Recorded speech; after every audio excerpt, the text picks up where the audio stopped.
What does it look like when a killer finds out that they're about to be caught in real time on live television? Stephen McDaniel had a real thing for his downstairs neighbor and former classmate Lauren Giddings. Lauren had told some of her friends that Stephen had tried to ask her out. She barely knew him, they'd only spoken a couple of times even as former classmates, and she just got a real off feeling. She also told friends that she would sometimes come home from being out and about for the day, and something just wouldn't feel right. Despite there not being any signs of a break-in, it just felt like somebody had been in her apartment. Whatever those instincts were, they were correct. Somehow, Stephen McDaniel had stolen a master key from, I think it was a security guard or a landlord of the building, and had just let himself into Lauren's apartment on who knows how many occasions. This is footage Stephen took himself outside of Lauren's window on the night of June 25th, and just a few hours after that recording, he would break into her apartment and fatally strangle her. Shortly after that, he discarded of her in trash bins around the building. All of those garbage cans were taken by the garbage truck, except for one, which the police quickly discovered. Cut to a news crew being at the scene, interviewing people around the area, and up walks Stephen McDaniel, who has no idea that the police have just discovered remains. We were both JD students. We graduated back in May. She's as nice as can be. I mean, very personable, very much a people person. One of her friends had a key. We went inside, tried to see if there was anything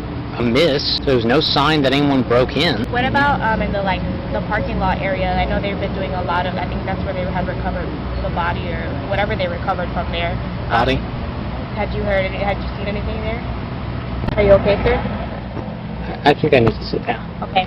Stephen had already been a suspect just from living in the building, but this skyrocketed him to the very top of the list. When they search his place, they find swords, weapons, and just a ridiculous amount of soups and canned goods. Dude was set for the zombie apocalypse. They were pretty much immediately like, hey, how did you get all those scratches up and down your arm? And Stephen was like, oh, I just did that to myself in my sleep. You know, just one of those violent sleeps where you claw yourself up. They were pretty quickly able to identify him. They found his hacksaw, among other things.